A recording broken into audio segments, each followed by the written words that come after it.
keep them fighting over everything, and then get social media bots to continue that fight going all day long. Meanwhile, closer and closer and closer to total control of the population, where they're even openly stating it. Hillary Clinton said in an interview, if we can't control social media, we lose control. Yeah.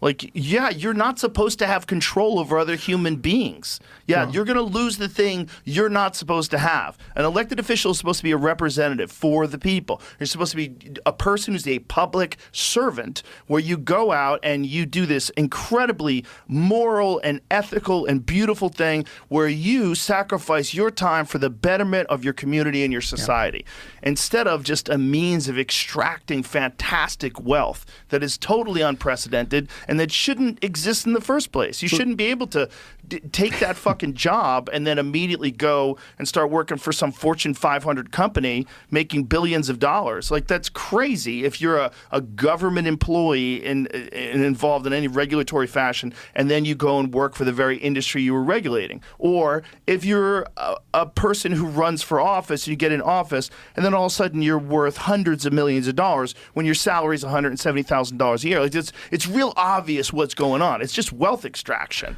And the way to do that is with control. You have to have control over people, and you have to be able to censor them, because they're going to call that shit out. Everything and everything you're talking about is part of a bigger picture. So how deep you want to go? All the way to the bottom.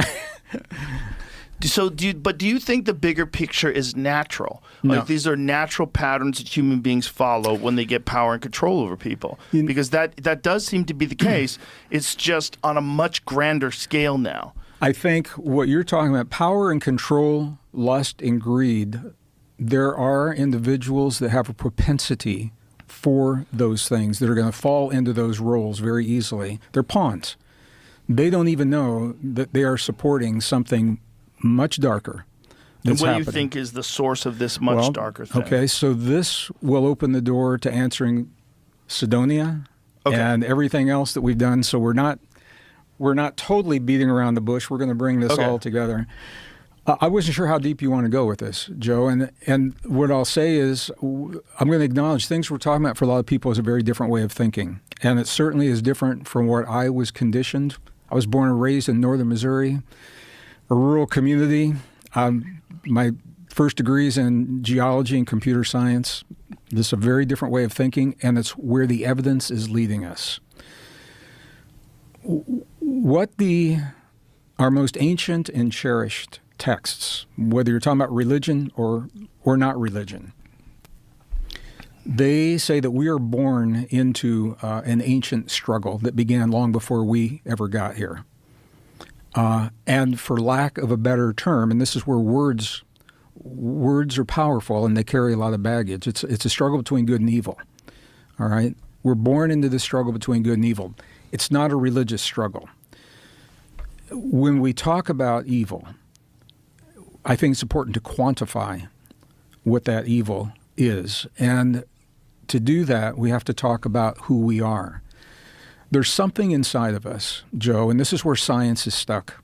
This is where science and spirituality come together in a beautiful way, and this is where language may fail me. So I'm going to do my best. There is something inside of us that is so rare and so precious and so ancient and sacred and powerful and beautiful that there are forces that have in history and are currently working to deny us access to this force. The force is the reason for the ancient texts, the spiritual traditions, and there's two ways that we can have this conversation. You can say we can do it from a biblical perspective and talk about angels and demons. We could do it from a high-tech perspective and talk about an advanced civilization from another world and another time, and you're talking about the same thing, exactly the same conversation. As to our origin, there was an intentional intervention that created us. Biblical traditions are giving us one perspective.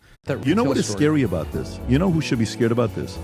The traditional guys that are The Mesopotamian texts are telling us that we are the product of the blood of a higher form of life. And now the archaeological sites are revealing that what's reported in those Sumerian texts actually existed. I was a member back in the 90s.